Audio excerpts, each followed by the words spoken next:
दोस्तों सुबह के बजे हैं 7। हमारा व्लॉग अभी स्टार्ट हो रहा है। नमस्कार हमारे तरफ से।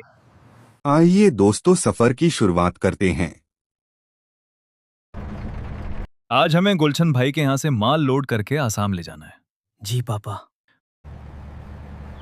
दोस्तों हमारा कढ़ाई रेडी है। अब हम बनाएंगे चावल दाल और आलू की सब्जी। मुंह में पानी आ रहा है। चावल दाल और आलू की भुजिया। हाँ, आनंद आ गया दोस्तों।